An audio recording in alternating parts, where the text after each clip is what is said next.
de origen cardiovascular puede llevar al final en su evolución a la insuficiencia cardíaca.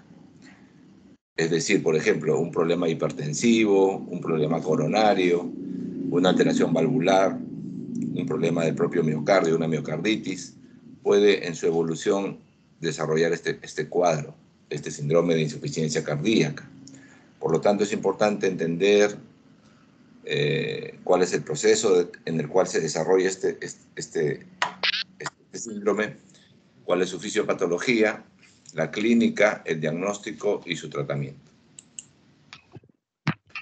Bueno, en la definición realmente hay muchas. La que les presento aquí es una combinación de varias y consenso de algunos autores sobre insuficiencia cardíaca, y nos dice que es la incapacidad del corazón para expulsar suficiente sangre para cubrir los requerimientos metabólicos corporales. O si es capaz de hacer este trabajo, si es capaz de cubrir los requerimientos metabólicos, lo hace a expensas de sufrir lo que se llama una sobrecarga. O sea, puede bombear quizás la cantidad de sangre que se requiere en el cuerpo, pero el corazón requiere para ello de sobrecargarse, o sea, hacer un sobreesfuerzo. Esa es la definición de consenso. Cada grupo de investigadores, cada grupo de asociaciones americanas, europeas, tienen a su vez sus propias definiciones. La de la Asociación del Corazón Americana nos dice que es un síndrome clínico complejo que resulta de una alteración ya sea estructural o funcional del llenado ventricular o de la expulsión de la sangre. Si se dan cuenta en esta definición, en la definición de la Asociación del Corazón Americana, ya hace parte del hecho que puede ser una alteración tanto en sístole como en diástole, porque nos dice que es alteración estructural o funcional del llenado, o sea, diástole, o de la expulsión, o sea, sístole, ¿no? Entonces ya aquí, en esta definición, nos están adelantando que pudiera haber una falla cardíaca, ¿no? Una falla cardíaca en relación a problema de llenado, o sea, una fracción de eyección preservada o una insuficiencia cardíaca por alteración en la expulsión, fracción de eyección reducida. Los europeos, la Sociedad Europea del Corazón, toma en cuenta signos típicos de falla cardíaca, síntomas típicos de falla cardíaca, y que exista además evidencia de una alteración estructural o funcional del corazón. Seguramente vamos a notar que la insuficiencia cardíaca va a aumentar. Porque la insuficiencia cardíaca va en relación directa con la edad de los pacientes. Mientras más edad tenga un grupo de pobladores, más posibilidades hay que tenga falla cardíaca. Y como la medicina ha avanzado, como la gente ahora actualmente vive algunos años más, ¿no? El promedio de vida es elevado, lo más probable es que ustedes se enfrenten más pacientes, que tengan más pacientes con falla cardíaca.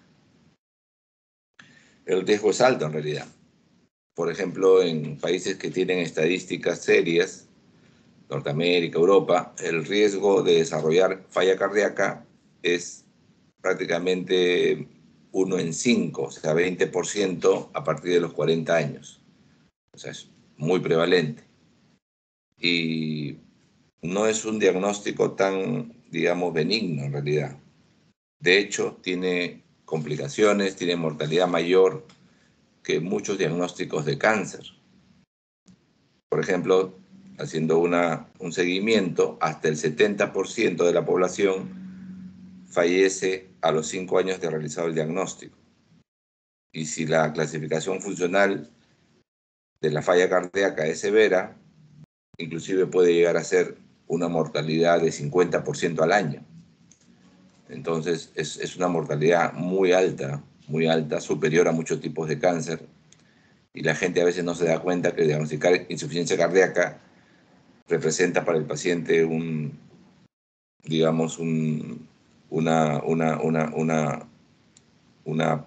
posibilidad ominosa, ¿no?, de muerte. En la etiología de la falla cardíaca, bueno, hay distintas clasificaciones, va a depender, por ejemplo, de la causa subyacente versus factor desencadenante. Puede también clasificarse según cronología de los síntomas, crónicas, agudas, si está alterada fundamentalmente la función sistólica o la diastólica. También puede separarse según el gasto cardíaco, falla cardíaca con gasto disminuido y gasto aumentado, localización anatómica del problema, derecha versus izquierda. Vamos a empezar con la parte de la cronología. Bueno, hay por cronología cuadros en los cuales la alteración se produce de manera aguda, o sea, la falla es aguda, y otros que son más crónicos. La aguda es infrecuente, o sea, en proporción realmente, no es que sea totalmente infrecuente, pero en proporción es menos frecuente que la crónica.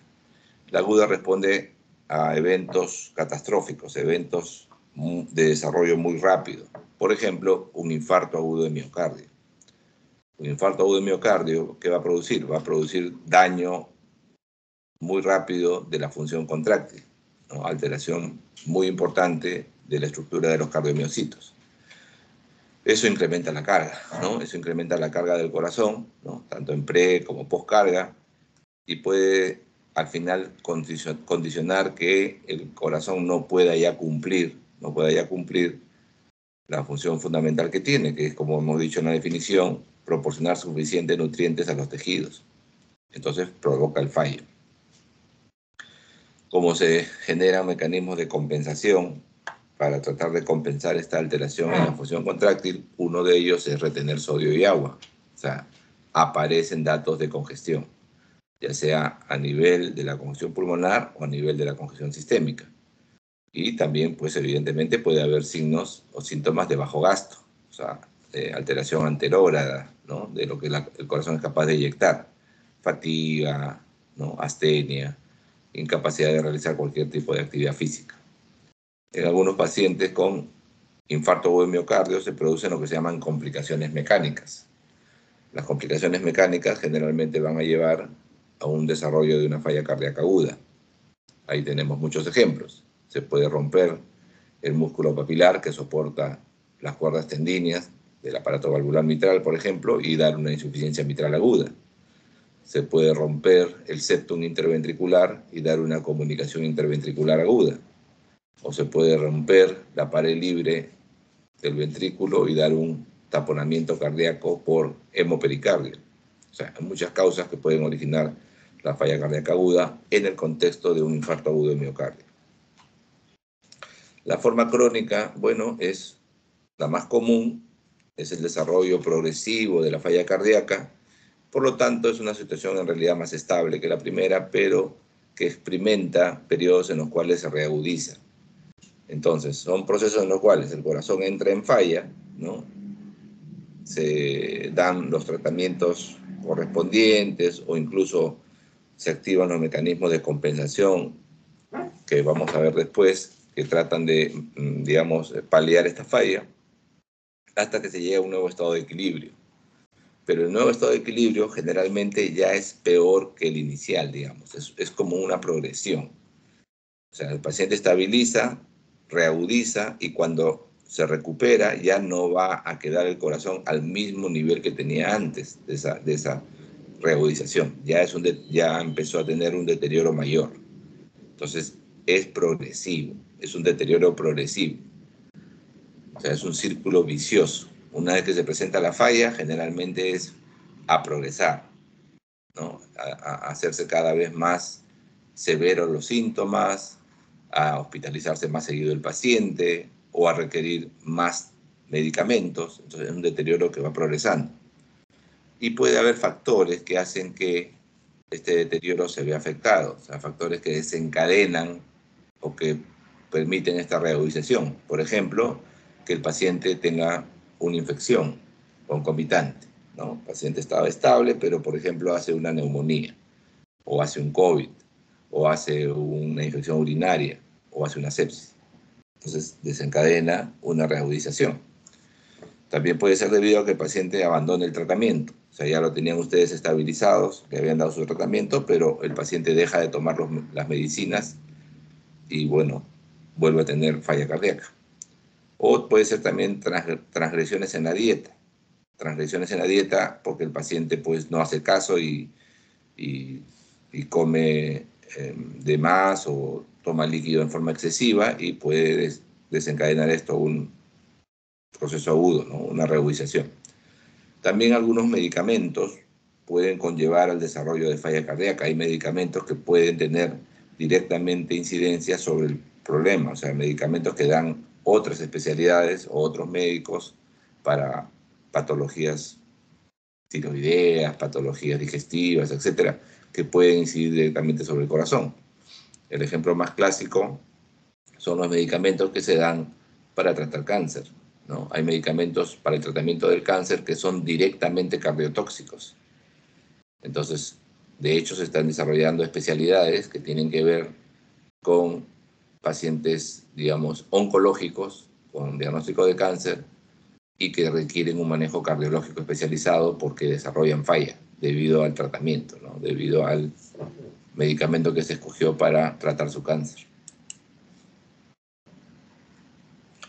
En cuanto a la función predominante, puede dividirse entre sistólicas y diastólicas. Bueno, sistólica evidentemente es fácil de entender, ¿no?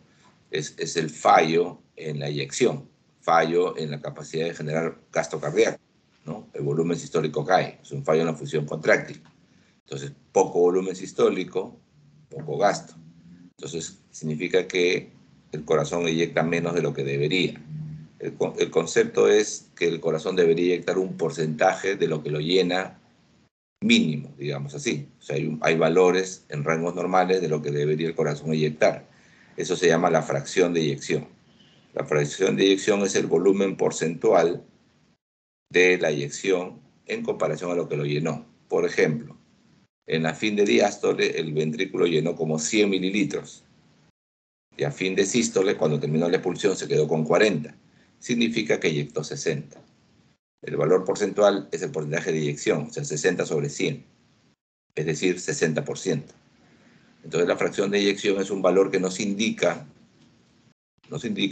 la capacidad del corazón de poder eyectar. Por lo tanto, es un marcador muy bueno para ver la función sistólica.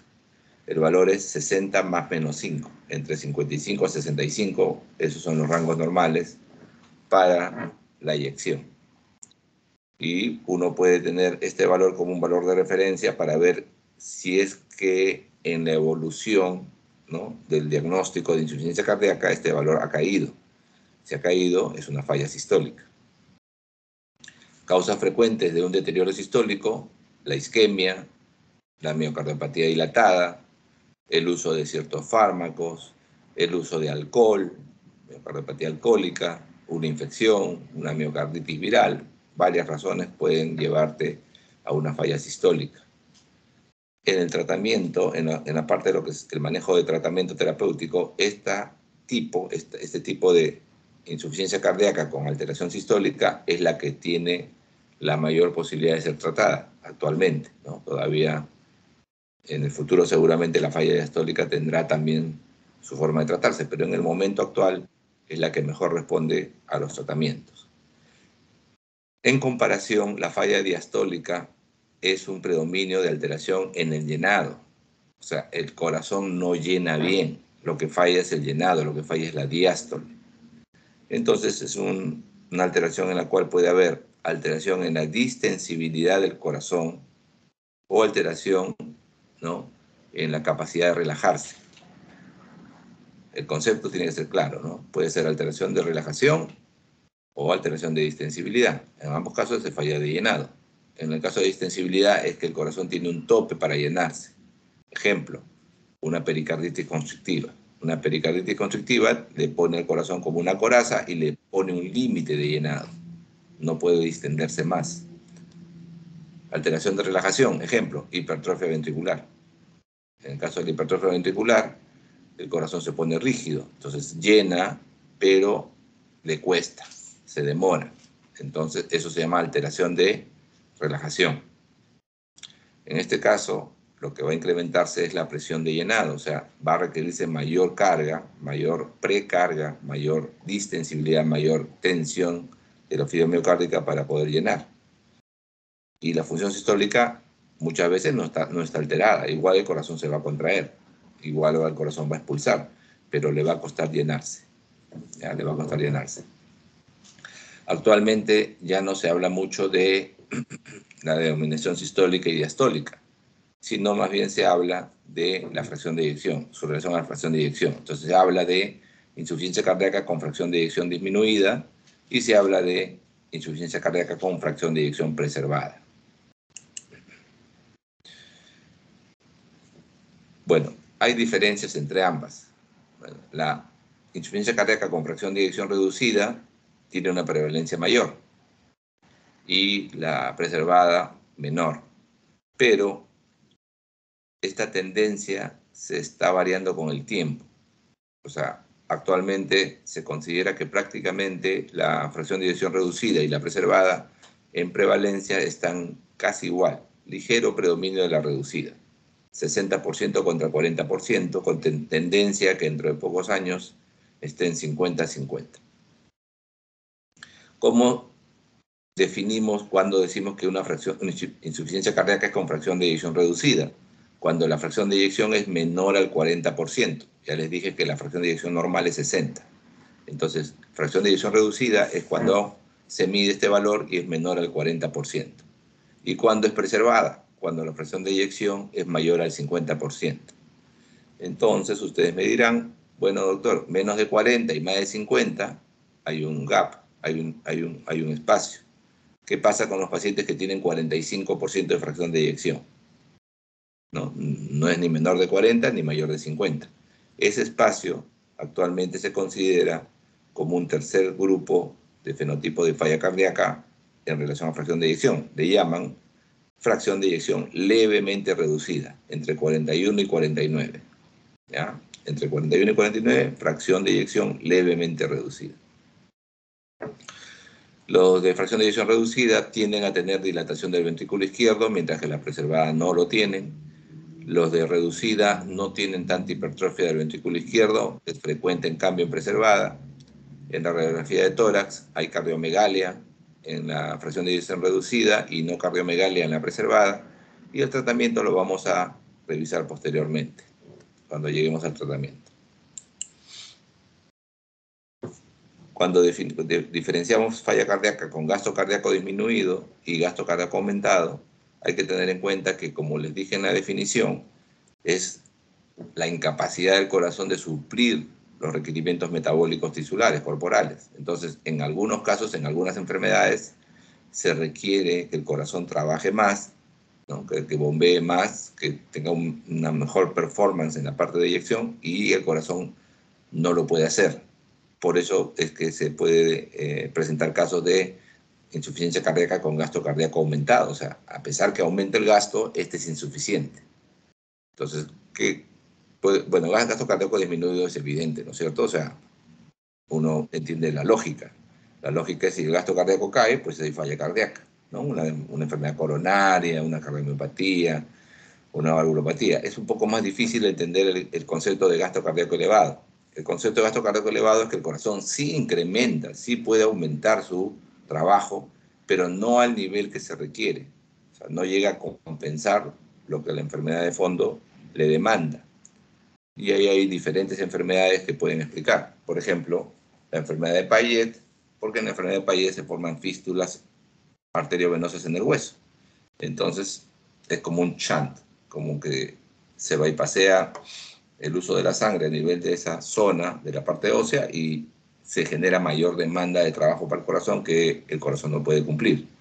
En el beriberi, en las fístulas arteriovenosas, en el hipertiroidismo, evidentemente en el hipertiroidismo y aumento del requerimiento metabólico, es un estado hipermetabólico. En la anemia, porque, bueno, la sangre que debe bombearse lleva menos glóbulos rojos y tiene que circular más veces. Entonces, el embarazo es obvio también, hay la necesidad de aumentar el trabajo del corazón por la gestación, anafilaxia, sepsis, insuficiencia hepática. O sea, todas estas causas de gasto cardíaco elevado explican por qué un corazón que puede aumentar, que tiene capacidad de aumentar su trabajo, no llega a cumplir, no llega a suplir, no llega a compensar lo que se requiere. Y se diagnostica la falla cardíaca o insuficiencia cardíaca con gasto cardíaco elevado. La localización anatómica hace referencia a dónde está la congestión, o sea, cuál es el ventrículo que está originando el mayor problema, y uno lo determina por la congestión retrógrada. Cuando hay falla cardíaca derecha, la congestión es sistémica, es plásmica de miembros inferiores. Entonces, ¿ahí qué cosa hay en la falla cardíaca derecha? Hay hepatomegalia, hay edema, hay ascitis, ¿no? Todo lo que indica congestión esplácnica. Las causas de falla cardíaca derecha pura son trastornos pulmonares, hipertensión pulmonar, ¿no? Embolia pulmonar. Eso es raro, ¿no es cierto? No es tan frecuente. Lo más frecuente es que la falla cardíaca derecha sea por falla cardíaca izquierda. La mayor posibilidad cuando veamos que el paciente tiene pues clínica de falla derecha es que el paciente también tenga falla izquierda. La falla izquierda origina congestión pulmonar, ¿no? Origina que el líquido en la parte pulmonar se quede pues con una circulación disminuida y pueda trasvasar al alveolo, causando congestión. Y por lo tanto causa disnea, ¿no? Ortopnea, vendopnea y todos los cuadros que ya hemos visto en semiología. Las causas más frecuentes, la isquemia, la hipertensión, valvulopatías, miocardiopatías. Entonces, en la izquierda, los síntomas son debidos a hipoperfusión tisular, los síntomas anterógrados. Y ahí, por lo tanto, menor capacidad de dar aporte de nutrientes y oxígeno a los tejidos. El paciente tiene oliguria, tiene astenia, tiene debilidad, tiene confusión, tiene insomnio, pérdida de memoria. Si esto es muy severo y ya no es capaz el ventrículo izquierdo de suplir ni siquiera lo suficiente como para mantener la presión arterial, se produce el shock, la hipotensión, ¿no? El shock cardiogénico, y que te lleva pues evidentemente a falla multiorgánica, porque si los tejidos dejan de recibir suficientes nutrientes y oxígeno, fallan, pues, ¿no? Falla multiorgánica. El corazón inicia el problema, pero se compromete hígado, riñones, etc. En el caso del lado derecho, los síntomas anterógrados son poco frecuentes. Los síntomas de hipoperfusión pulmonar, generalmente porque la circulación pulmonar es una circulación pulmonar de baja resistencia. O sea, es de alto flujo, pero de baja resistencia. Es decir, no se requiere tanto trabajo para enviar la sangre al pulmón. Entonces, no hay tanto dato de hipoperfusión pulmonar. Los síntomas debido a congestión de tejidos, o sea, hacia atrás, retrógrados, en el caso de la falla cardíaca izquierda, es congestión pulmonar, ¿no? Entonces hay disnea, disnea paroxística nocturna, ortopnea, edema agudo pulmonar. En el caso de la falla derecha, es acúmulo de sangre en la circulación sistémica, edema periférico, con fobia, hepatomegalia, ascitis, derrame pleural, enteropatía, con mala absorción, ¿no? Pérdida de proteínas en la parte digestiva, oliguria. En la exploración física, en la izquierda, todo lo que nos indica la congestión pulmonar, ¿no? Crepitantes, sibilancias, lo que le llaman el asma cardíaca. El paciente puede tener una expectoración asalmonada, rosada, la presencia del ritmo de galope, tercer ruido, cuarto ruido, el pulso alternante, en la cual el ventrículo eyecta menos volumen en algunos latidos, entonces no se percibe pulso, a pesar que hay cierto número de latidos, cierto, en el examen físico, ¿no? O sea, uno pone el estetoscopio en el pecho, pero no coincide con los pulsos. Tiene, por ejemplo, 100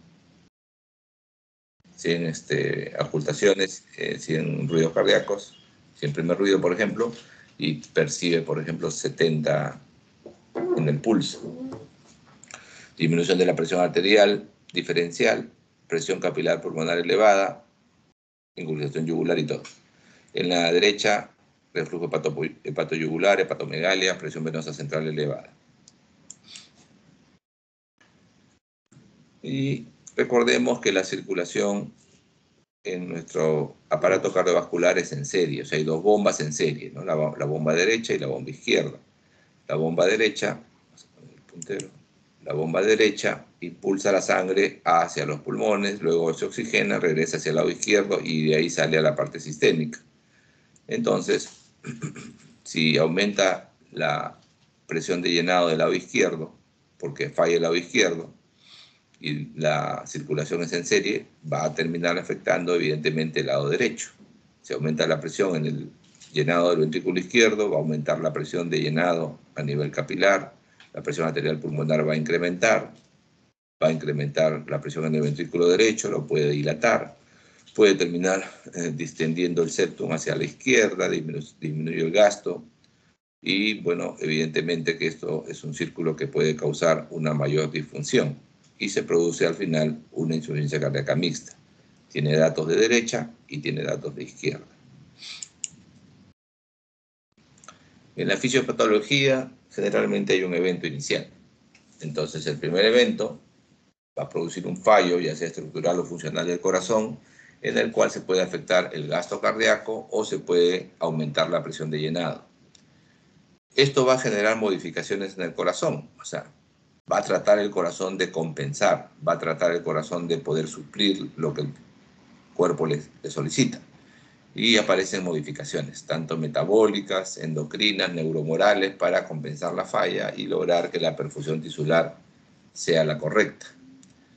En un principio, estos mecanismos de compensación, bueno, cumplen su labor y tratan de mantener una correcta perfusión tisular.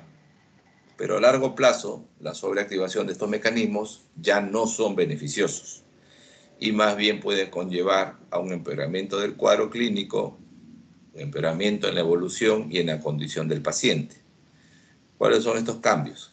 Bueno, estos cambios tienen que ver con el aumento de catecolaminas, es decir, la activación del sistema nervioso simpático, la estimulación del sistema renina-angiotensina-aldosterona, la estimulación de la vasopresina, el sistema de la vasopresina, hormona antidiurética, la liberación de endotelina, factor de necrosis tumoral y otros. Estos cambios se tratan, digamos, de balancear o de compensar, porque en el cuerpo todo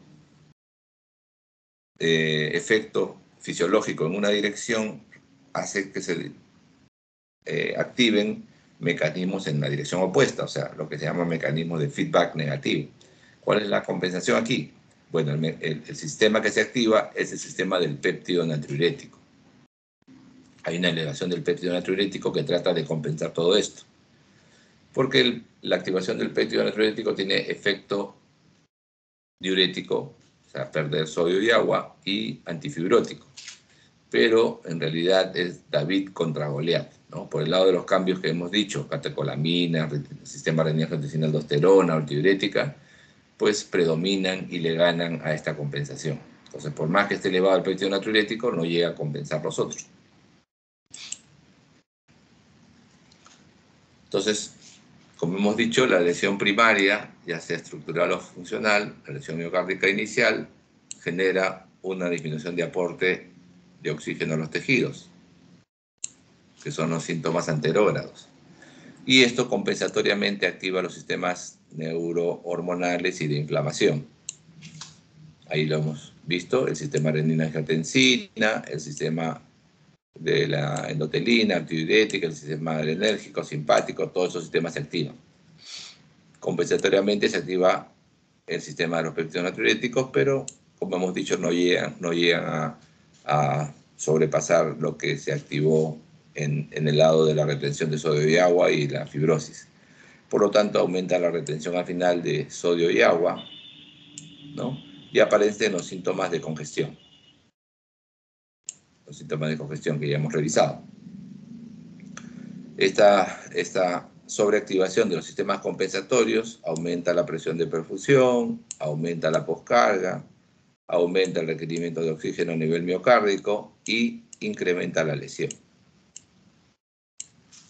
Entonces, todo esto forma un círculo vicioso, ¿no? Un círculo vicioso porque, si bien es cierto, se activan sistemas que tratan de compensar, a la larga lo que estamos originando es el aumento del requerimiento de oxígeno, sobrecargando aún más un corazón que ya está lesionado y disminuyendo, por lo tanto, aún más el aporte de oxígeno a los tejidos.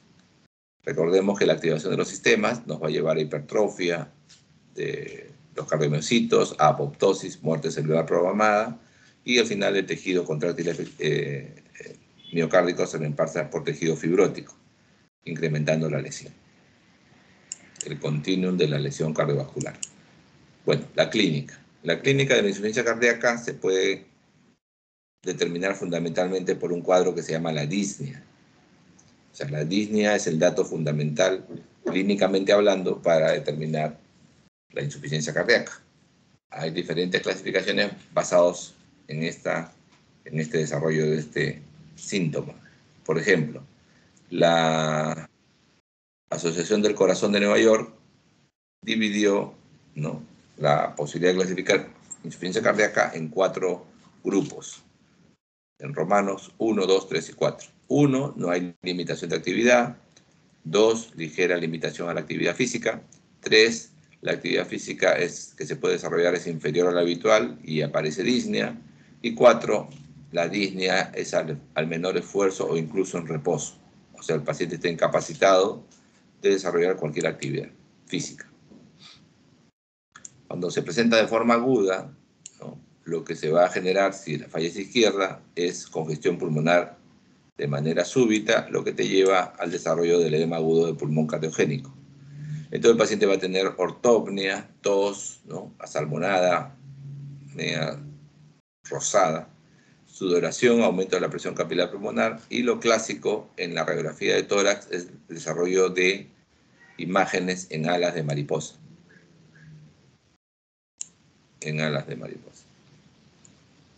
Imágenes en alas de mariposa, y el shock cardiogénico se puede desarrollar.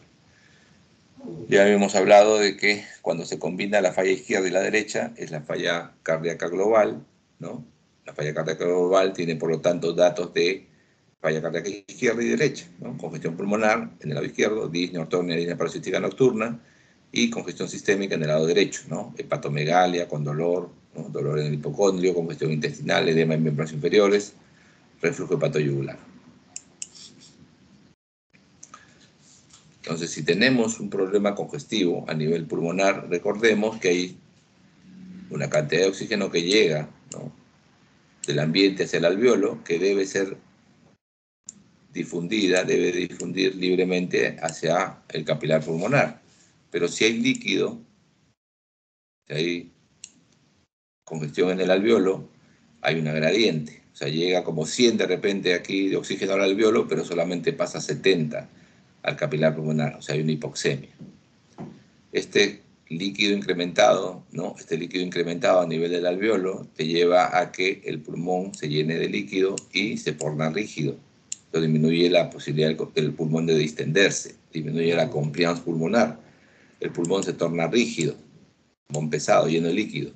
Eso hace que se deba incrementar la fuerza de la inspiración. O sea, se requiere más esfuerzo de los músculos de la inspiración. El diafragma, los músculos intercostales, esos son los músculos que tienen que ver con la parte inspiratoria. Entonces, si están sobrecargando esos músculos, a la larga los músculos pueden fatigarse, decayendo aún más la ventilación. Entonces aparece la disnea. Si hay congestión, igual como se ve aquí en el alveolo a nivel de los bronquios, se produce edema de la mucosa bronquial, broncoespasmos, sibilancias, lo que llaman asma cardíaca, y la tos. Todo esto genera en el paciente que tiene esta congestión pulmonar, o sea, síntomas retrógrados de falla izquierda, algunos cuadros importantes. La ortopnia es la disnea en decúbito.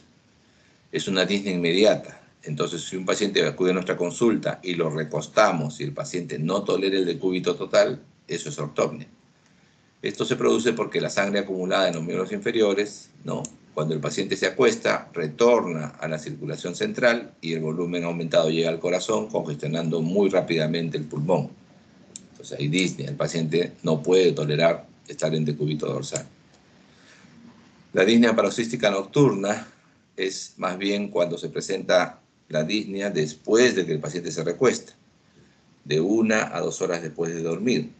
Entonces, ¿cuál es la diferencia entre la ortopnia? La ortopnia es inmediata.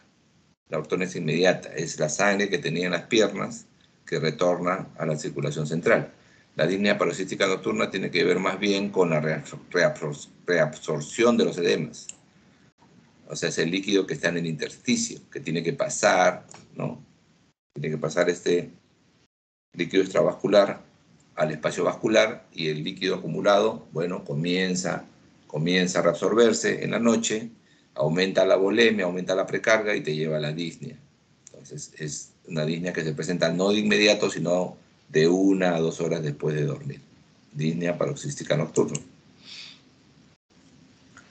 También se puede presentar un cuadro que se llama apnea de sueño, apnea en el sueño. Entonces, en el apnea del sueño son apneas de 10 a 30 segundos, periodos en los cuales el paciente no tiene movimientos respiratorios, precedidos de un aumento progresivo en la amplitud de los movimientos respiratorios.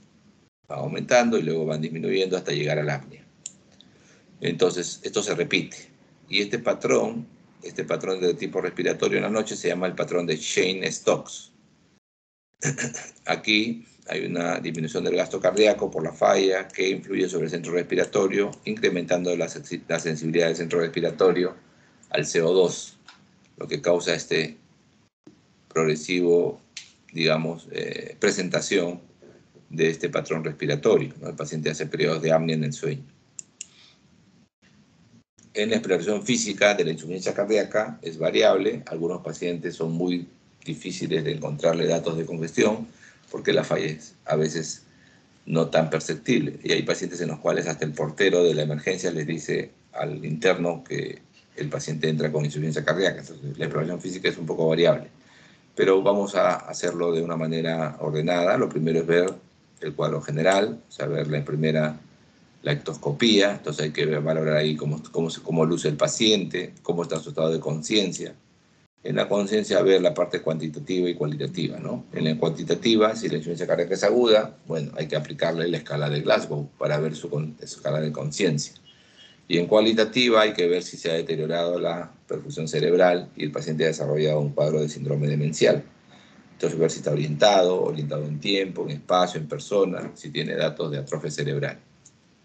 En la facie, bueno, ver si tiene palidez, está anémico, si está adelgazado. Recordemos que algunos pacientes con insuficiencia cardíaca, a pesar que hay cierta congestión y retención de líquido, se va a producir una emaciación, ¿no?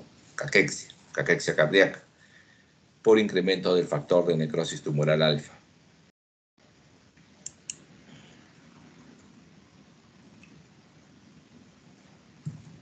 En la actitud del paciente, ver si el paciente está en posición de ortopnea, ¿no? Si el paciente está que no tolera el decúbito. Si el paciente no tolera el decúbito, entonces tenemos que pensar que puede haber congestión. En estado nutricional, adelgazado, pero en algunos pacientes, como les decía, por el edema no lucen en el peso, no se ve en el peso esta emaciación. El edema cardíaco es posicional, es ascendente, es bilateral y es vespertino. O sea, se va instalando en el transcurso del día, a diferencia del edema renal. El edema por patología renal no es posicional, es generalizado y tiene predisposición para la cara, ¿no? Se ve en la cara, los párpados lucen hinchados, ¿no? La fase es abotagada y el paciente amanece con el edema. O sea, el edema aparece desde la mañana, edema matutino. En la piel puede dar la imagen de un cambio trófico, ¿no? Hipotricosis, dermatitis ocre, como se ve en la fotografía. En la cabeza y en el cuello podemos notar ingurgitación yugular, que nos indica sobrecarga de volumen, ¿no? Congestión sistémica. En el examen cardiovascular podemos notar cardiomegalia, sobre todo en los pacientes que tienen fracción de eyección reducida. El choque de punta se desplaza hacia la izquierda y hacia abajo.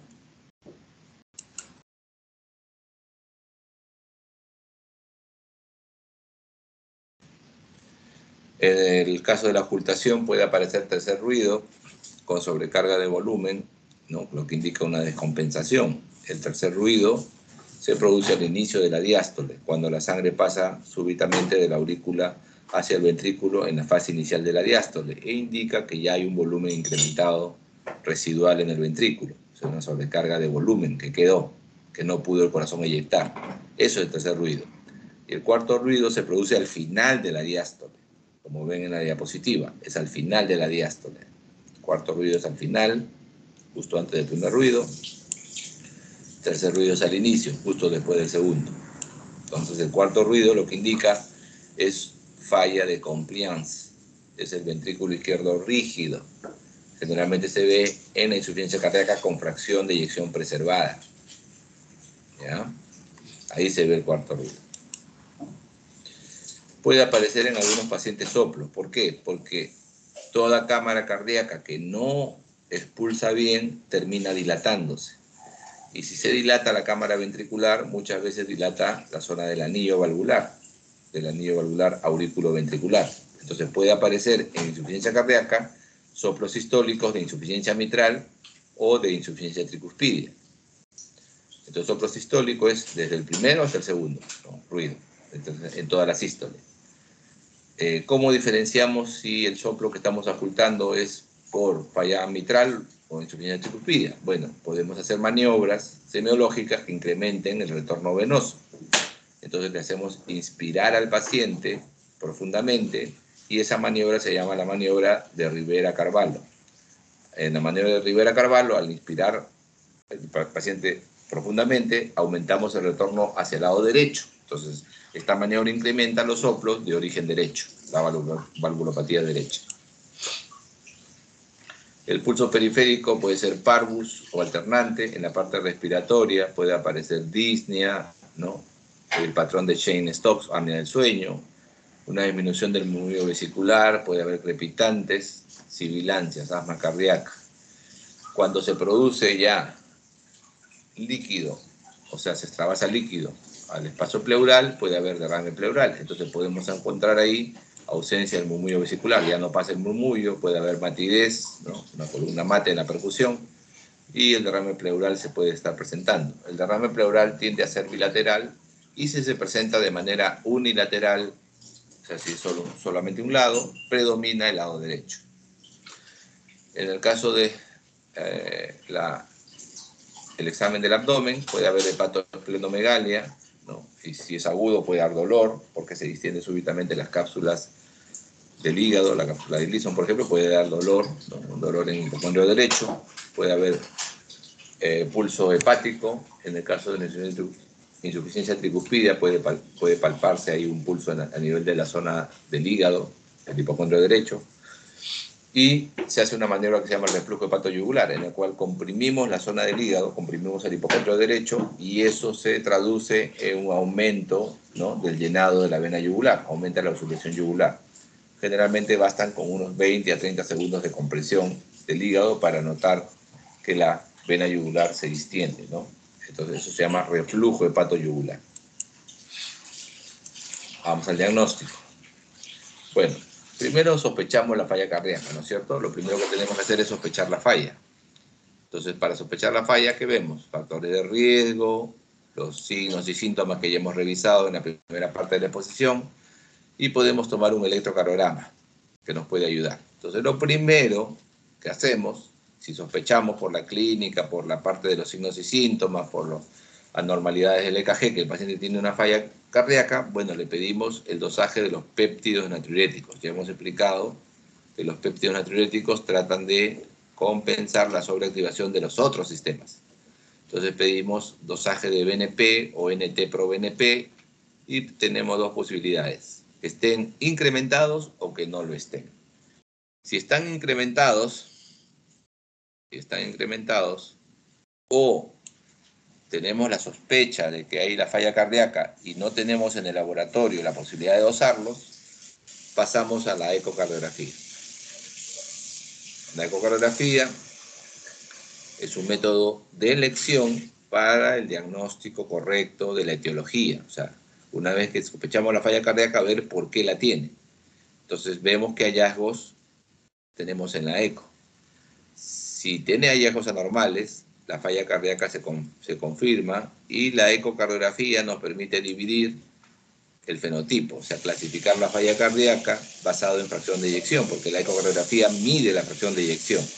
Entonces ya podemos tener la falla cardíaca con fracción de eyección reducida, la falla cardíaca con fracción de eyección preservada, o la falla cardíaca con fracción de eyección levemente reducida, y darle el tratamiento que corresponda, ¿no? Determinamos etiología y le damos el tratamiento correspondiente. Si en el paso inicial, que es el dosaje de los péptidos natriuréticos, nos sale normal, o sea, no hay elevación, la falla cardíaca es muy improbable y podemos llamar a otros especialistas para explicar la dificultad respiratoria, depende de su problema respiratorio. neumológico. Y también es lo mismo si el eco sale normal. Si el eco sale normal, la falla cardíaca es poco probable. Entonces hay que ver otros diagnósticos. Entonces, para el plan diagnóstico, hay recomendaciones ya establecidas que debemos considerar. Clase 1 significa que es prácticamente obligatorio para los médicos indicar el examen, ¿no? Son exámenes que favorecen, la evidencia nos dice que son necesarios para llegar a un diagnóstico o para tratar adecuadamente al paciente. Y el nivel de evidencia tiene que ver sobre qué estudios, sobre qué pruebas se basa esa clase recomendada. El nivel de evidencia A es cuando la recomendación se basa en estudios muy grandes, aleatorizados, doble ciego, varios estudios, miles de pacientes. El nivel de evidencia B es cuando es un solo estudio aleatorizado. Y el nivel de evidencia C es recomendación de expertos. No hay estudios aleatorizados, pero el consenso dice que es favorable. Entonces, clase 1, nivel de evidencia B para el dosaje de los péptidos. Ya hemos explicado, es el primer paso. Clase 1, nivel de evidencia C para el electrocardiograma, para la ecocardiografía transtorácica, para la placa de tórax y para las pruebas sanguíneas de comorbilidad. Entonces, buscarle ya otras posibilidades diagnósticas. Pedimos hemograma, pedimos urea creatinina, los electrolitos séricos, el perfil de tiroides, glucosa, hemoglobina glicosilada, el perfil de los lípidos y el de hierro. Entonces, todo eso se puede pedir en el plan de trabajo para el diagnóstico. El electrocardiograma es una herramienta útil, pero recordemos que el electrocardiograma tiene una especificidad baja. Tiene buena sensibilidad, pero baja especificidad. Buena sensibilidad significa que es poco probable, ¿no?, que exista insuficiencia cardíaca si el electrocardiograma es normal. O sea, la prueba, digamos, tiene una buena sensibilidad, ¿no? Una sensibilidad de casi el 90%, 89%. Entonces, si una prueba es sensible, significa su capacidad de detectar la patología. Entonces, si mi electro sale normal, totalmente normal el electro, entonces es poco probable que el paciente tenga el diagnóstico. Pero recordemos que tiene especificidad baja, que significa que si el EKG sale anormal, no siempre el diagnóstico de insuficiencia cardíaca está presente. Eso significa especificidad baja.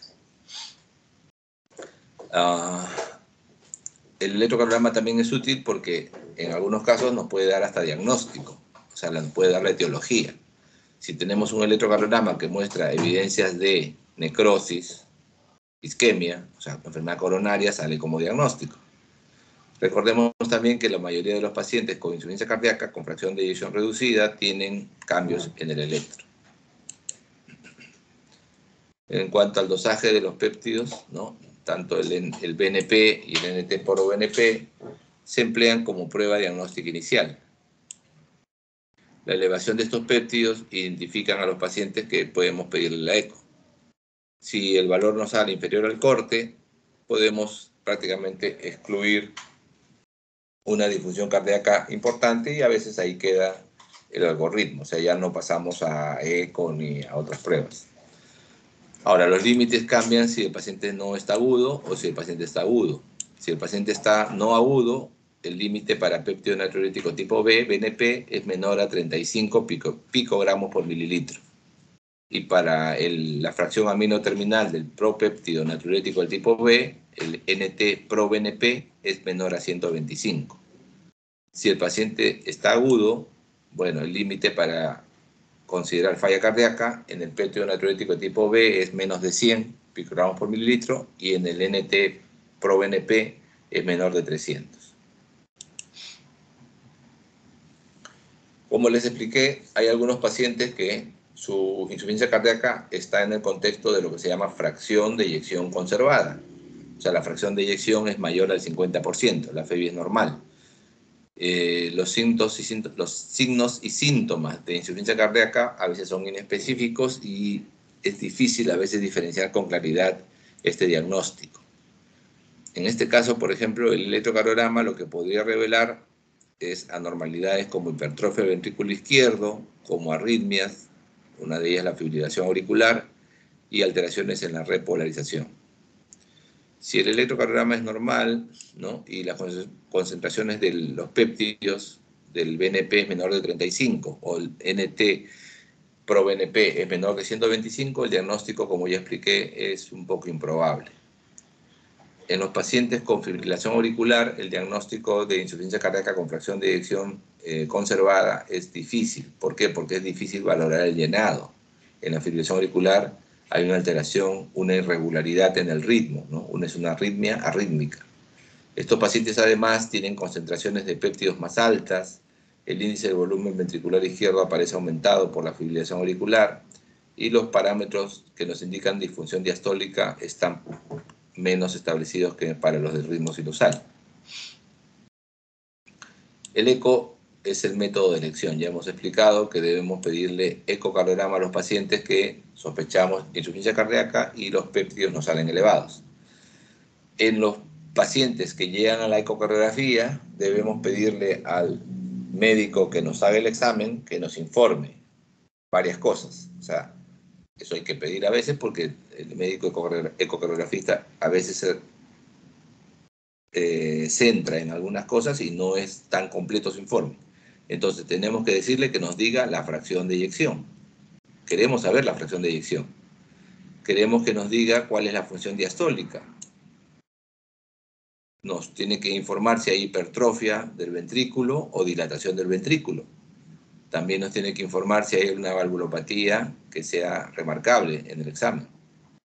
Tiene que valorarse en el examen si hay presencia de presión alta en el nivel de la arteria pulmonar. Eso se puede hacer por la eco. O sea, nos mide, así como medimos con el manguito, ¿no?, y el tensiómetro, la presión arterial del brazo, la ecocardiografía nos permite saber la presión pulmonar. Entonces no podemos saber si hay hipertensión pulmonar. También permite ver si hay alteraciones contráctiles, ya sean segmentarias o globales.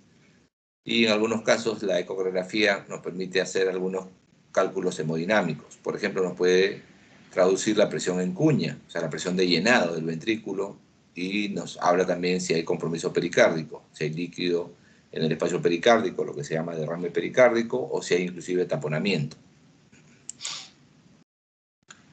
Entonces, imágenes, la eco es fundamental. La ecocardiografía es el método de elección en pacientes que tengan la sospecha de insuficiencia cardíaca, porque es un método bastante preciso, nos da una serie de datos, es un método que está disponible ampliamente, ya actualmente inclusive se dispone de ecocardiógrafos portátiles, ¿no? Hay portabilidad, ya ni siquiera son aparatos tan grandes, es muy seguro, se puede repetir varias veces en los pacientes sin que exista algún tipo de alteración, digamos, por el método, a diferencia de una placa, de una radiografía, de una tomografía que tiene irradiación para el paciente, por ejemplo, ¿no?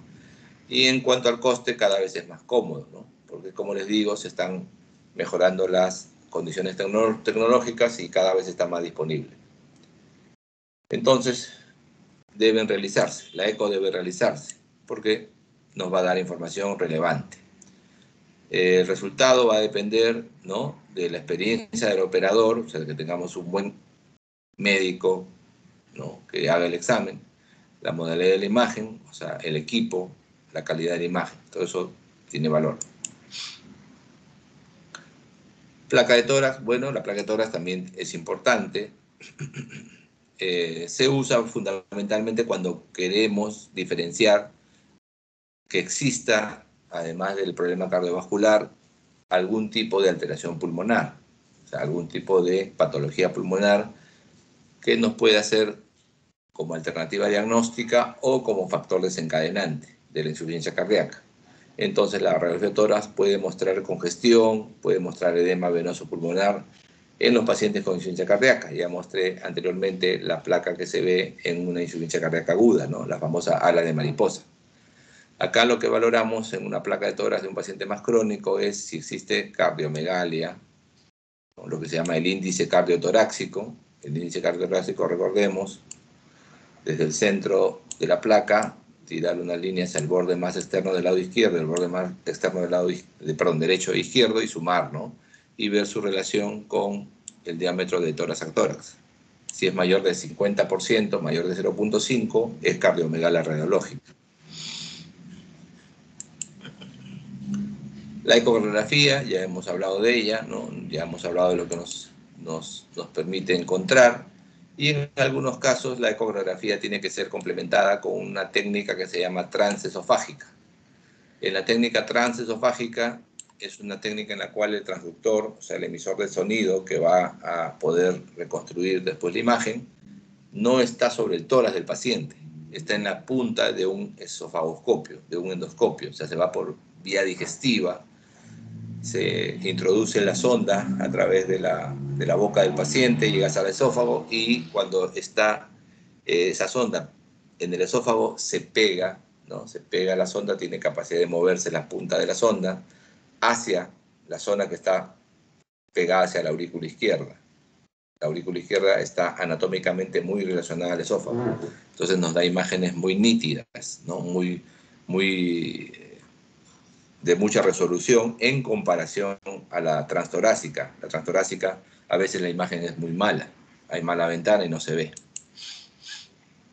La resonancia magnética está tomando cada vez más importancia como método de imagen para el diagnóstico de falla cardíaca, porque tiene una capacidad de resolución espacial superior a la eco. Es muy nítida. Entonces, tiene mayor precisión. ¿Para qué? Para medir volúmenes, por su nitidez. También puede medir la masa del ventrículo, puede medir la fracción de eyección, tanto del lado izquierdo como del lado derecho. Y es un método que yo creo que va a ser el futuro del diagnóstico por imágenes de la falla cardíaca. Por ejemplo, pueden emplearse contrastes en resonancia magnética para ver, por ejemplo, la presencia de fibrosis. Entonces, si hay fibrosis, a veces uno puede decir, se produjo un infarto, ¿no? Se produjo una alteración a nivel de la irrigación de esta pared, ¿no? Etcétera. Entonces, inclusive puede diferenciarse infartos que no abarcan toda la pared. Entonces, nos da un método bastante útil para este diagnóstico. La limitación fundamental es que es costoso, ¿no? La resonancia magnética es un método costoso, no está ampliamente disponible, solamente algunos centros de alta capacitación lo tienen, requiere un software especializado para poder hacer imágenes cardíacas. También tenemos como imágenes la tomografía por emisión de fotón único, que se llama SPEC, y la tomografía por emisión de positrón, que estas son técnicas que usan contrastes de tipo radioactivos, ¿no? Son con radioisótopos. Y son fundamentalmente estas técnicas, la del SPEC y la del PET, ¿no? La del SPEC es la tomografía por emisión de fotón único y la del PET, tomografía por emisión de positrón, técnicas que se usan fundamentalmente para valorar isquemia y viabilidad, o sea, perfusión. La que es el PET es el estándar de oro para viabilidad. O sea, no hay un método superior para ver viabilidad del cardiomiocito que no sea el PET, ¿no? Ambas técnicas son muy útiles. La limitación es que son, digamos, también de alto costo, que hay exposición a radiación y que no están tan disponibles como el eco. En algunos pacientes con insuficiencia cardíaca se puede llegar a pedir lo que se llama la angiografía coronaria. La angiografía coronaria es una técnica en la cual dibujamos las arterias del corazón, ¿no? La arteria descendente anterior, la arteria circunfleja, etc. Estos son pacientes que tienen insuficiencia cardíaca, que tienen evidencia de enfermedad coronaria, por ejemplo, que tienen angina de pecho, a pesar del tratamiento médico. También puede ser útil en pacientes con arritmia ventricular sintomática o inclusive arritmias malignas, ¿no? Que ya han llegado inclusive al paro cardíaco, ¿no? Que ha sido reanimado. Una taquicardia ventricular, una fibrilación ventricular, ¿no? Muchas veces hay que hacerle la prueba para ver si tiene obstrucción de las arterias coronarias. También es indicada en pacientes que tienen evidencia de isquemia en una prueba de estrés no invasiva, para ver, ¿no?, la gravedad, la severidad de la enfermedad coronaria, e incluso el mismo acto de la angiografía puede servir también como tratamiento, porque el hemodinamista puede En el mismo procedimiento del diagnóstico, establecer que hay una obstrucción y tratarla. Le puede hacer lo que se llama la angioplastía percutánea, con colocación del stent. Pasamos al tratamiento. Bueno, si es una insuficiencia cardíaca crónica, actualmente el tratamiento se basa en el estadiaje. Hay 4 estadios: el estadio A, B, C y D. El estadio A es aquel en el cual solamente hay factores de riesgo. O sea, no tiene síntomas el paciente aquí, solamente tiene predisposición a en el futuro desarrollar insuficiencia cardíaca. Por ejemplo, un paciente con hipertensión arterial. Entonces hay que darle al paciente recomendaciones para que modifique su estilo de vida, ¿no? Controle su peso, haga ejercicio, coma sano. Hay que prevenir enfermedades como las coronarias y que se desarrollen anormalidades estructurales. Entonces, el tratamiento es cambio de régimen de vida y, en el caso de los pacientes que tengan algún factor, una comorbilidad de hipertensión, darle pues el tratamiento de la comorbilidad y casaras. En el estadio B, el paciente todavía es asintomático, o sea, no tiene síntomas, pero ya se desarrollaron cambios estructurales en el corazón. Entonces tenemos que prevenir que se desarrollen síntomas y que progrese esta remodelación, ¿ya? Su correlato con la clasificación de Nueva York, que ya hemos visto, es la clase 1. El paciente no tiene mayor problema en su actividad habitual. El estadio C es el paciente ya asintomático. O sea, aquí el parteaguas es los 2 primeros estadios. A y B, paciente asintomático. C y D, paciente sintomático. El estadio C y el paciente tiene síntomas de insuficiencia cardíaca. Entonces el objetivo ya pasa a ser control de los síntomas y que el paciente no llegue a descompensarse a un grado que requiere hospitalizarse. Y evidentemente también bajar la mortalidad. O sea, es calidad de vida y cantidad de vida. Su correlato con la clasificación de Nueva York, clases 2 y 3. O sea, hay disnea, ¿no? Clase 2, disnea a esfuerzos mayores que los habituales, y disnea clase 3, clasificación de 3 de la Asociación Cardiológica de Nueva York, es paciente con disnea a esfuerzos menores que los habituales. El tratamiento, bueno, aquí tendríamos que ver si la fracción de eyección es preservada o la fracción de eyección es reducida. Si la fracción de eyección es preservada, lo nuevo es darles inhibidores del cotransportador sodio-glucosa, inhibidores de la SGLT2. También puede ser útil los diuréticos si hay congestión. En el caso de los pacientes con fracción de eyección reducida, el tratamiento se basa en 4 grupos, 4 patas de una mesa, digamos así. Tienes que darle un tratamiento que bloquee el sistema renina-angiotensina-aldosterona, que puede ser IECA, ARA2 o ARNI. Tienes que darle un medicamento que bloquee el sistema adrenérgico, beta-bloqueador, un antagonista receptor mineralocorticoide, y tienes que darle un inhibidor de SGLT2. Son 4 cosas que hay que dar. Y el estadio D es el estadio refractario, o sea que a pesar que hemos dado todo ese tratamiento, ¿no?, a los pacientes con falla cardíaca, continúan en falla. Entonces requiere una terapia avanzada, equivale a la clase 4, ¿no?, disnea a mínimos esfuerzos o al reposo. Ya hemos hablado entonces de la fracción de eyección reducida, de la levemente reducida y la preservada, ¿no? Ya hemos hablado de eso.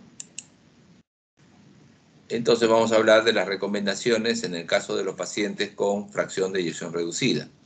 En los casos de los pacientes con fracción de eyección reducida, ya les expliqué 4 patas de una mesa, todas ellas clase 1, o sea, obligatoriamente las tenemos que dar, y el nivel de evidencia extraordinario, ¿no?, nivel de evidencia A, sustentado en ensayos muy grandes, miles de pacientes, estudios randomizados, doble ciego, con todos los requerimientos científicos. O sea, la evidencia nos dice que debemos darle estos tratamientos a los pacientes. Entonces, primera pata de la mesa, agentes que actúen sobre sistema renina-angiotensina-aldosterona, IECA. Si no tolera el IECA, puede ser ARA2. Y en ese mismo grupo de medicamentos que actúan sobre el sistema renina-angiotensina-aldosterona está los inhibidores de la neprilicina, sacubitril o valsartán. Esa es la primera pata de la mesa. Segunda pata de la mesa, bloquear el sistema adrenérgico, beta bloqueador. Tercera pata de la mesa, antagonista receptor mineralocorticoide, espironolactona o epletenone.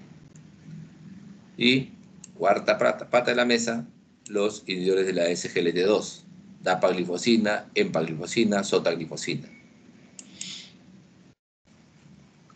Beta bloqueador, solamente hay 3 beta bloqueadores que tienen estudios que sustentan su uso en falla cardíaca: metoprolol, carvedilol o bisoprolol.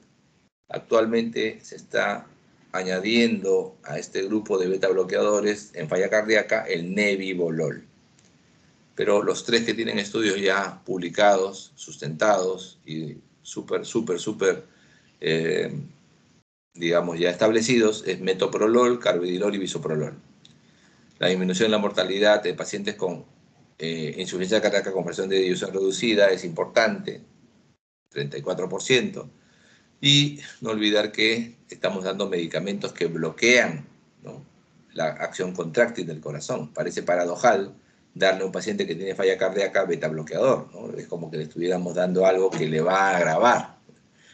Pero en realidad se fundamenta su uso en que los pacientes con insuficiencia cardíaca sobreexpresan receptores en la membrana para la activación adrenérgica, que hace que cada vez el efecto adrenérgico se vaya perdiendo. Entonces tú al dar beta bloqueador, metoprolol, carvedilol, bisoprolol, lo que haces es disminuir la expresión de estos receptores a nivel de la membrana celular, haciendo que la célula responda mejor. Ese es al final el fundamento de darle este tipo de beta bloqueadores a los pacientes. Pero sin embargo siempre hay que ver si no agravamos la falla cardíaca. Entonces hay que tener cuidado cuando lo empecemos a dar. Cuando empecemos a dar estos medicamentos, usarlos en dosis muy bajitas de inicio y titular, ¿no? Ir subiendo la dosis según tolere el paciente. Entonces monitoreamos signos de fatiga, monitoreamos la disnea o si el paciente exacerba síntomas de congestión. Si eso pasa, hay que descontinuar el medicamento o disminuir la dosis. IECA o ARA, bueno, IECA ya está demostrado que disminuye la morbilidad y disminuye la mortalidad en los pacientes con insuficiencia cardíaca con fracción de eyección reducida. Ahí tenemos enalapril, lisinopril, captopril y uno que no llegó mucho a nuestro país, pero que es el que más estudios tiene en cuanto a su utilidad, que se llama ramipril. Aquí tenemos que cuidar cuando iniciemos la presión arterial, porque estos medicamentos bajan la presión arterial. También tenemos que cuidar la función renal y si no alteramos el potasio, si no causamos hipercalemia. Los IECA en algunos pacientes puede producir angioedema, que es un efecto de clase, ¿no? Es un efecto grave en la cual se presenta edema de la zona de la faringe, laringe, y el paciente puede tener dificultad respiratoria. También hay que ver, como les dije, la función renal y el potasio, por lo menos 1 a 2 semanas después de iniciar la terapia. Como efecto adverso más frecuente está que el IECA puede causar tos, un efecto muy frecuente. 20-30% de los pacientes se quejan de tos. Es por aumento de las bradicininas y en los casos que la IECA le dé tos al paciente muy severa, se puede tratar de reemplazar el IECA por ARA2. El ARA2, por eso les decía, cuando hay intolerancia al IECA, porque tiene menos efectos adversos, y ahí tenemos al losartán, al valsartán, telmisartán, olmesartán, hay muchos. Dentro del grupo de los medicamentos que actúan sobre el sistema renina-angiotensina-aldosterona está cobrando mucha importancia el uso de los inhibidores de la neprilicina, ARNIs. Entonces, el ARNI es una combinación en realidad en el cual tenemos un ARA2, valsartán, unido a un inhibidor de neprilicina. ¿Ya? Ahí tenemos sacubitril como inhibidor de neprilicina. ¿Qué hace la neprilicina? La neprilicina degrada al péptido natriurético cerebral, al BNP, y hemos dicho que el BNP es un factor que contrapone a todos los mecanismos de compensación, entre comillas, que se activan o sobreactivan en los pacientes con insuficiencia cardíaca. Entonces, la neprilicina debemos bloquearla, porque al bloquearla ya no se degrada el péptido natriurético, bradiquinina y otros péptidos vasoactivos, o sea, que causan mejoría, ¿no es cierto?, o contraponen la acción de los mecanismos que se activaron en cuanto a lo que es retención de sodio y agua, en lo que es fibrosis, ¿no?, vasoconstricción. Entonces, son efectos benéficos. El medicamento comercial se llama Entresto. Entresto es combinación de valsartán con sacubitril y ha demostrado disminución de mortalidad y hospitalización en 20% de pacientes con insuficiencia cardíaca con fracción de eyección reducida y clase funcional 2 a 3. También tiene contraindicaciones, al angioedema también puede presentarse porque lleva valsartán. Entonces, cuidado, hay que ver el angioedema, puede haber hipotensión, intolerancia a IECA o ARA anteriormente, hipercalemia. Muy importante que debes de tener DIECA antes de iniciar el ARNI, por lo menos 36 horas antes.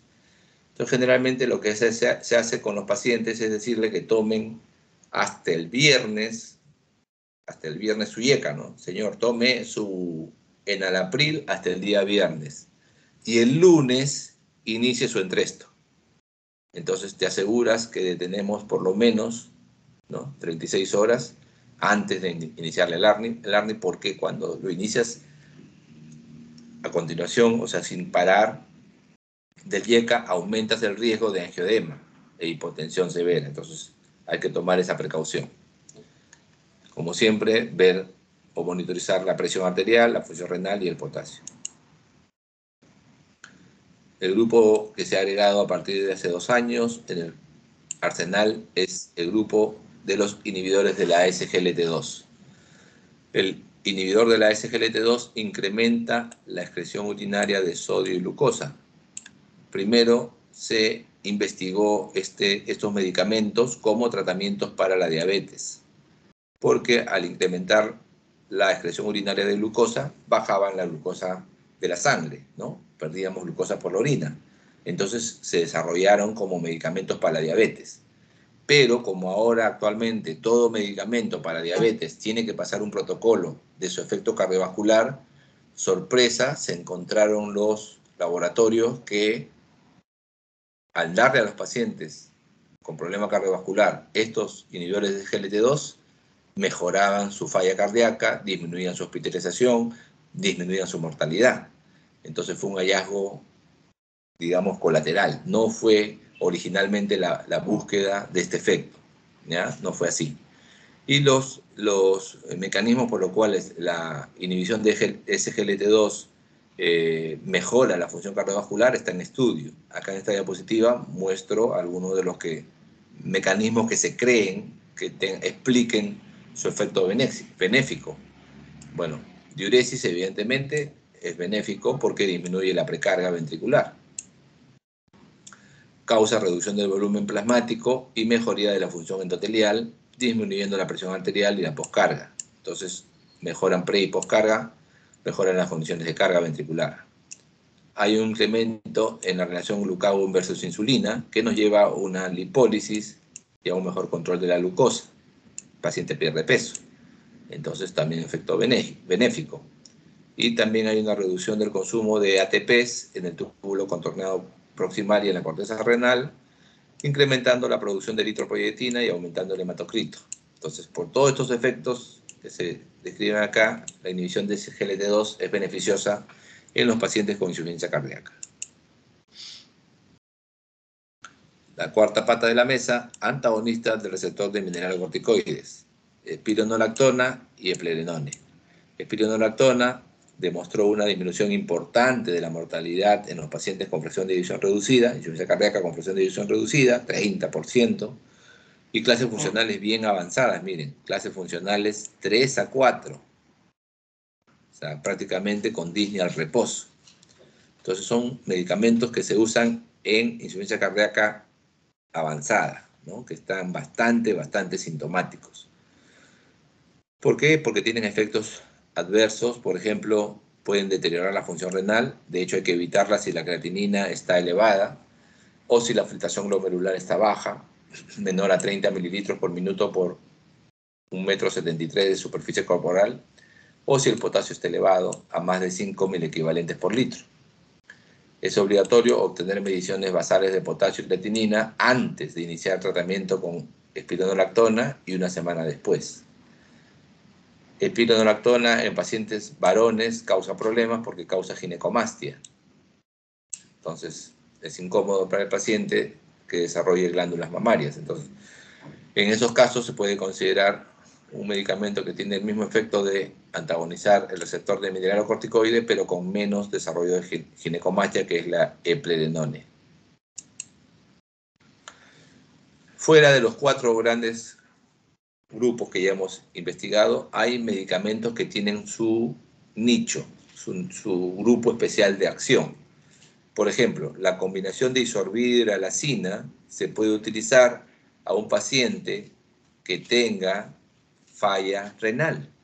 O sea, el paciente puede tener falla renal y como hemos visto, muchos de los grupos terapéuticos que ya hemos estado hablando deterioran la función renal. Entonces, en un paciente con deterioro renal se puede utilizar isorbida hidralazina cuando no podemos usar IECA o ARA2 o ARNI, ¿no?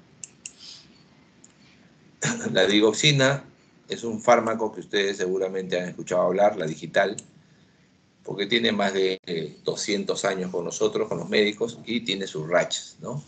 Momentos en los cuales se ha indicado a todo el mundo y momentos en los cuales no se ha indicado nada.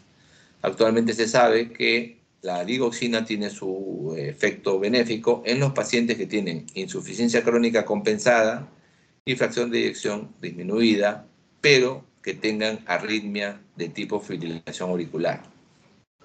O sea, en ese grupo específico, fracción de eyección reducida más fibrilación auricular, la digoxina tiene un rol. ¿Cómo actúa la digoxina? Inhibe la bomba sodio-potasio ATPasa, aumenta la contractilidad, o sea, es un inotropo positivo, y disminuye la relación de norepinefrina-renina en el plasma. Es un cronotropo negativo. Aparte de los grupos terapéuticos que ya hemos estado hablando, tenemos la consideración de utilizar los devices, los aparatos de soporte. Son 2 fundamentalmente. Uno se llama cardiodesfibrilador implantable, o CDI, y el otro se llama cardioresincronizador, o CRT. Los CDI deben ser considerados la implantación para reducir el riesgo de muerte súbita y mortalidad por toda causa en pacientes que tienen falla cardíaca de etiología no isquémica y fracción de eyección menor al 35%, a pesar de estar en terapia médica óptima, cuya expectativa de vida sea buena, mayor a 1 año y buen estado funcional. O sea, ahí deberíamos considerar la implantación de un cardiodesfibrilador implantable. Indicación de clase 2, ya hemos visto los de clase 1. Clase 2 significa que se pueden utilizar, o sea, digamos, tienen evidencia a favor de utilizarlo. Y los dividen en 2A y 2B. 2A es que la evidencia está a favor de utilizarlo, o sea, es casi una indicación de clase 1. Y la 2B es una indicación con menos certeza. O sea, se puede utilizar, pero, digamos, no está tan demostrado su efecto benéfico. El nivel de evidencia es sustentado en multicéntricos, grandes estudios, es A. Y en cuanto a la terapia con resincronizador, se considera en pacientes con insuficiencia cardíaca en ritmo sinusal con QRS ancho. Más de 130 de QRS hasta 149 con morfología de bloqueo rama izquierda, fracción de eyección reducida, a pesar de que estén en terapia médica óptima, ¿no? Indicación de clase 2A, nivel de evidencia B. También se puede indicar cardioresincronizador en pacientes que tengan marcapaso convencional, o sea, que tengan un bloqueo auriculoventricular, o que tengan cardiodesfibrilador y que a pesar de ello desarrollan más falla, ¿no? A pesar de que tengan estos devices ya colocados, pero a pesar de ello hacen más falla y bueno, evidentemente tienen que tener también la terapia médica óptima. Entonces puedes cambiar el cardiodesfibrilador a un resincronizador que tenga también la función de desfibrilar. O sea, el resincronizador ya puede también desfibrilar. Eso es lo que respecta al tratamiento de la crónica. Vamos a ir con la insuficiencia cardíaca aguda, la aguda descompensada. Para tratar la insuficiencia cardíaca aguda descompensada es importante ver en qué estado está tu paciente. Entonces, hay que tratar de encasillarlo en una clasificación clínica hemodinámica. La doctora Stevenson nos ayudó con esta clasificación. Entonces, nos habla de dos patrones que debemos valorar: el patrón de congestión y el patrón de perfusión. Congestión y perfusión. Entonces, tenemos congestión y perfusión. Si tenemos congestión, el paciente se considera húmedo. Si hay congestión, el paciente es húmedo. Si tenemos baja perfusión, el paciente se considera frío. Entonces, en general, desde el punto de vista de esta clasificación, el congestivo se puede dividir en seco y húmedo, dry and wet. Y el paciente con inadecuada perfusión, con perfusión puede ser inadecuado o adecuada, ¿no? Entonces puede ser frío o caliente. Entonces, si no tienes congestión y no tienes inadecuada perfusión, el paciente está caliente y seco, que es lo ideal, ¿no? Paciente caliente y seco. Si el paciente tiene congestión y perfusión adecuada, el paciente está caliente y húmedo. Caliente y húmedo. Si el paciente no tiene congestión, pero tiene inadecuada perfusión, el paciente está frío y seco. Y si el paciente tiene las dos condiciones peores de ambas evaluaciones hemodinámicas, o sea, tiene congestión y perfusión inadecuada, el paciente está frío y húmedo. Evidentemente, esta de acá es la de peor pronóstico. Frío y húmedo es la de peor pronóstico. Entonces, según esta clasificación, uno pudiera de alguna manera encasillar a su paciente con insuficiencia cardíaca en uno de estos grupos y darle el tratamiento adecuado según lo que veamos, ¿no? Si el paciente, por ejemplo, está caliente y húmedo, podemos darle diuréticos y vasodilatadores. Pero si el paciente está frío y húmedo, entonces aquí, aparte del diurético, tenemos que dar también inotrópicos, ¿no? Vasopresores en algunos pacientes. Entonces, ¿cómo es el manejo? ¿Cómo es el algoritmo de manejo de los pacientes con insuficiencia cardíaca aguda descompensada? A ver, el paciente valoramos si está congestionado. Congestionado, ya hemos dicho, ¿no es cierto? Seco o húmedo. Y valoramos su perfusión. Valoramos esas dos cosas. La perfusión, ya hemos dicho, puede ser frío o caliente. Entonces, si está con hipoperfusión, si está hipoperfundido, ¿no? Y congestionado, damos diuréticos de ASA, ¿no? Furosemida. Y hay que considerar empezar inotrópicos. Si el darle el diurético y el inotrópico mejora la hipoperfusión y la congestión, ¿no? Si mejora, pasamos a optimizar terapia médica. Si no mejora, pues tenemos que considerar vasopresores.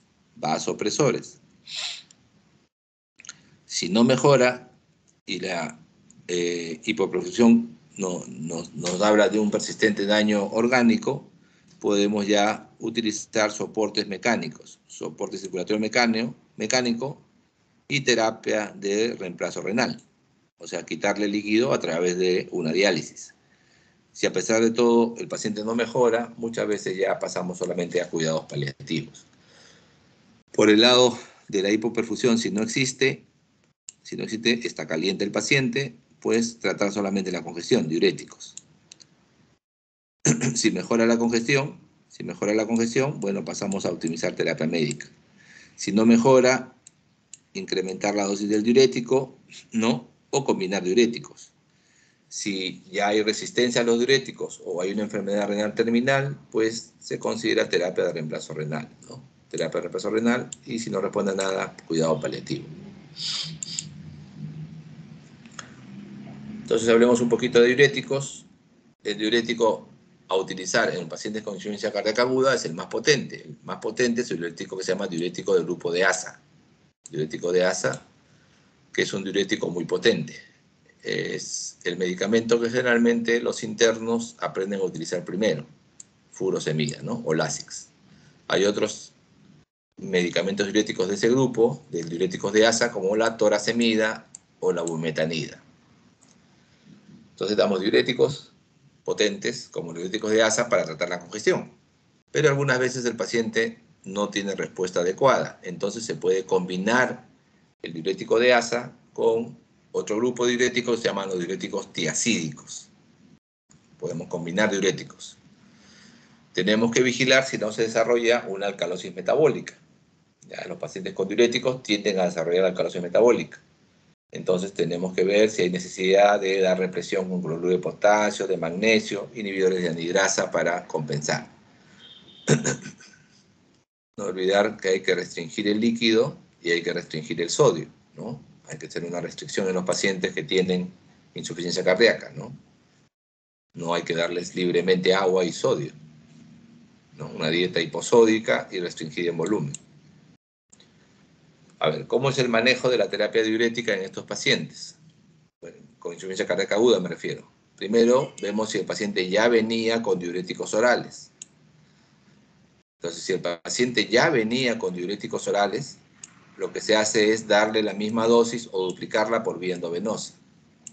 Ejemplo, el paciente venía con 40 miligramos de furosemida por vía oral y se nos descompensa. Entonces, cuando lo pasamos a la unidad de tratamiento, le damos 40 a 80 miligramos de furosemida, pero por vía endovenosa. Si el paciente no ha estado recibiendo diuréticos orales, iniciamos con furosemida endovenosa en dosis de 20 a 40 miligramos, 1 a 2 ampollas. Una vez que iniciamos la terapia diurética, tenemos que valorar la respuesta. Se puede valorar midiendo el sodio urinario o midiendo el gasto. Entonces el sodio urinario se mide después de 2 horas a ver cómo está. Entonces debe estar mayor a 50 a 70 miliequivalentes por litro. Y el gasto urinario se mide en diuresis horaria, más o menos de 100 a 150 mililitros por hora. O sea, esa es la diuresis que queremos conseguir.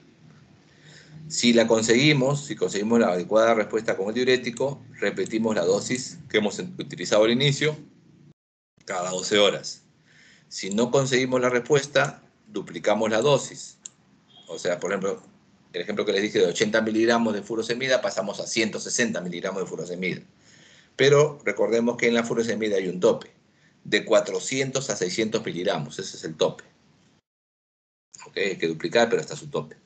Y luego valoramos otra vez tanto el sodio urinario como el gasto, ¿no? Entonces, tenemos que valorar si está entre 50 y 70 miliequivalentes por litro a las 2 a 6 horas. Y el gasto urinario, siempre vigilar que esté adecuado, ¿no? Que el paciente orine 100 a 150 mililitros por hora. Si conseguimos respuesta, seguimos con los diuréticos hasta que el paciente descongestione. Y siempre evaluando la creatinina en suero y electrolitos por lo menos cada 24 horas. Si no responde a esta terapia, ya considerar la combinación de terapias diuréticas, como por ejemplo agregar tiacidas, ¿no? O espironolactona. Beta bloqueador, no olvidar que el paciente debe tener por lo menos cierta consideración de que tiene un buen gasto, ¿no? Por lo menos debe estar en grado tibio o caliente, ¿no? Si está frío, cuidado, ¿no? Porque le podemos bajar aún más el gasto. Entonces, si está tibio y húmedo, continúa la terapia previa con beta bloqueador, o sea, no hay que descontinuarla. Si la presión arterial está al límite o hay una gran sobrecarga de volumen, cuidado con el beta bloqueador. Mejor disminuimos la dosis o la suspendemos hasta que el paciente descongestione. Si el paciente está en el estadio de frío y húmedo, el cuadrante de Stevenson inferior izquierdo, derecho, perdón, mejor suspender el beta bloqueo hasta manejar la congestión. Vasodilatadores, bueno, ya hemos hablado de YECA y ARA, cuidado En los pacientes con falla renal, preferir hidralacina isosorbide. Los ARNIs están cogiendo cada vez mayor importancia en el manejo de los pacientes con falla cardíaca aguda. De hecho, se recomienda iniciarlo muy precozmente, sacubitril o valsartán. También utilizar los antagonistas del receptor de mineralocorticoide, porque además nos ayuda cuando damos diurético, porque el antagonista del receptor de mineralocorticoide retiene potasio. Entonces elimina potasio. Entonces compensa la pérdida de potasio por diuresis agresiva. Los vasodilatadores intravenosos también se pueden utilizar, nitroprusiato, nitroglicerina, para facilitar la poscarga. En los pacientes que están severamente afectados por la insuficiencia cardíaca aguda, debemos llevarlos a una unidad de cuidados intensivos, porque los medicamentos que usamos tienen efectos muy potentes, muy rápidos y muy peligrosos. Entonces, el contexto de un paciente que está en falla cardíaca aguda es el contexto de un paciente que debe estar con monitoreo hemodinámico en una unidad especializada. Ahí damos las drogas que nos puedan ayudar en su manejo. Por ejemplo, podemos dar inodilatadores y vasodilatadores. La nitroglicerina disminuye la congestión, baja la presión capilar pulmonar, la resistencia vascular la baja un poquito y el gasto cardíaco también puede aumentar, disminuir o mantenerse. El nitroprusiato es una medicación muy potente. El nitroprusiato baja mucho la presión capilar pulmonar, baja mucho la resistencia vascular sistémica e incrementa el gasto. El nitroprusiato es una droga que causa efectos sobre la presión de tipo inmediato. O sea, si se te pasa la dosis, vas a chocar al paciente. Entonces tienes que tener contexto de manejo muy cuidadoso. Tenemos también medicamentos como milrinona y dobutamina que son inodilatadores, o sea que además de dilatar, aumentan gasto. Entonces, el milrinone baja la presión capilar pulmonar, baja la resistencia vascular y aumenta el gasto. Y la dobutamina baja la congestión, poco menos que milrinone, baja resistencia vascular, también menos que milrinone y aumenta gasto. Entonces, dobutamina y milrinone son inodilatadores porque incrementan gasto. Dobutamina es un beta-agonista de inicio rápido sin eliminación renal, pero puede provocar arritmias. Cuidado con dobutamina. Y la milrinone es un inhibidor de la fosfodiesterasa, incrementando el calcio intracelular, aumentando contractilidad, pero su inicio de acción es más lento y su eliminación es renal.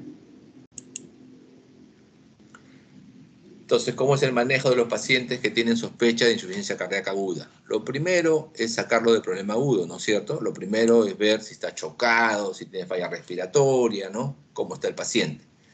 Si tiene estos problemas, bueno, darle soporte, ¿no? Soporte de fármacos, soporte ventilatorio, soporte circulatorio mecánico. Entonces, todos estos soportes hay que darle al paciente con falla. Entonces, la fase urgente, ¿no? Esa es la fase urgente. Una vez que hemos estabilizado al paciente, concentrémonos en identificar la etiología. Y para eso hay un esquema que se llama el esquema CHAMPIT. C-H-A-M-P-I-T. CHAMPIT. Entonces, ya estabilizamos al paciente, de alguna manera tenemos que buscar etiología para tratarlo de acuerdo a la etiología. Tratar la falla de acuerdo a la etiología. En el esquema CHAMPIT, la C significa síndrome coronario agudo, es un infarto de miocardio, tratarlo, pues, ¿no? Llevarlo a la sala de hemodinámica, por ejemplo, hacerle una angioplastía, colocarle un stent. La H significa hipertensión arterial, la A es arritmia, la M es causa mecánica, la P es pulmonar, embolismo pulmonar sobre todo, la I de infecciones y la T de taponamiento. O sea, de acuerdo a lo que encontremos, tratar. ¿Ya? De acuerdo a lo que encontremos, tratar. Entonces, eso se hace entre la hora a 2 horas, o sea, es inmediato. O sea, apenas ya estabilicemos al paciente con el soporte farmacológico, soporte ventilatorio, soporte circulatorio mecánico, tenemos que pasar al diagnóstico. Y por lo tanto, instaurar los tratamientos que sean los pertinentes. Por ejemplo, si tenemos un paciente que le hacemos las pruebas, una eco, por ejemplo, y encontramos que está con evidencia de taponamiento, si está con evidencia de taponamiento, pues tendríamos que de inmediato, ¿no?, plantear una pericardiocentesis, o sea, colocar una aguja en el espacio pericárdico y drenar ese líquido que está taponando el corazón. Si encontramos evidencia, por ejemplo, de embolia pulmonar, tendríamos que plantear de inmediato un procedimiento para liberar el émbolo, una fibrinólisis o una extracción de émbolo. Entonces, de acuerdo a la causa, tratar. Estabilizamos sí, pero no olvidar que hay una causa que originó el problema. O sea, no debemos simplemente irnos a estabilizar, porque ahí nos quedaremos cortos en el tratamiento. Tenemos que ir a la etiología. ¿Qué originó la falla aguda? ¿Es un cuadro coronario agudo? ¿Es una hipertensión arterial en crisis? ¿Es una arritmia? ¿Qué cosa originó? Y tratar la causa. Creo que es la última. Sí, muy bien. El tema es extenso. Hemos tratado de resumirlo. Vamos a ver si hay preguntas. ¿Preguntas sobre el tema de insuficiencia cardíaca? A ver.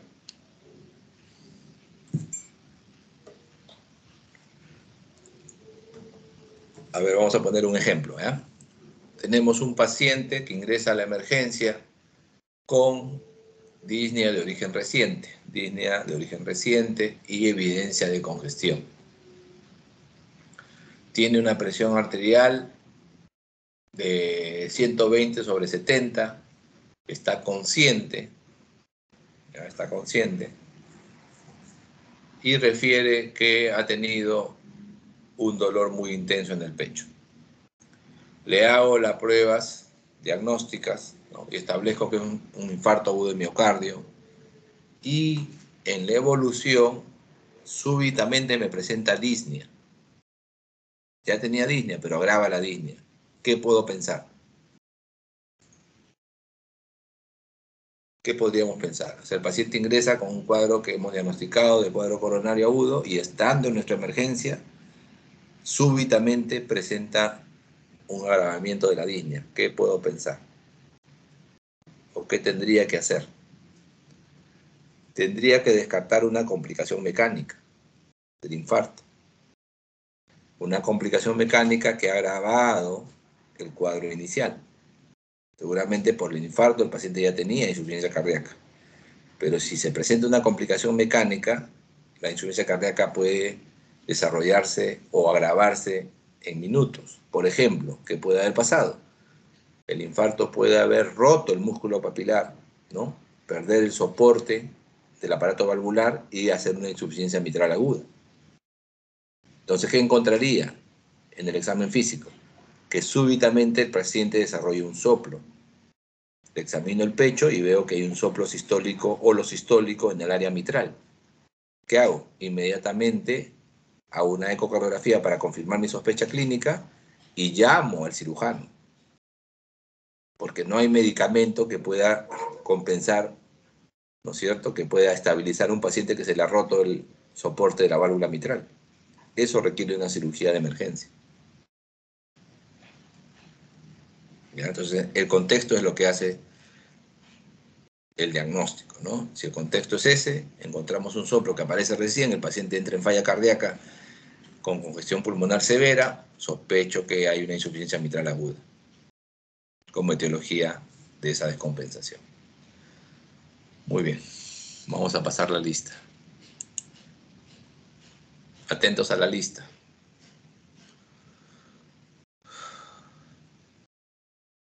Víker Matamoros.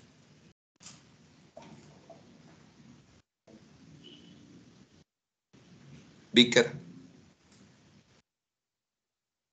Carlos Burrionero. Carlos Burrionero. Presente, doctor. Listo. Carlos González. Buenos días, doctor. Presente. Buenos días. Eileen Hilario. Presente, doctor. Buenos días. Buenos días. Margarita Flores. Presente, doctor. Buenos días. Buenos días. Francesca Manco. Francesca. Buenos días, Francesca. Parece que está. No se le escucha. Paola González. Presente, doctor. Listo. Gustavo García. Gustavo García Guaringa. Ya. Javier Yanela.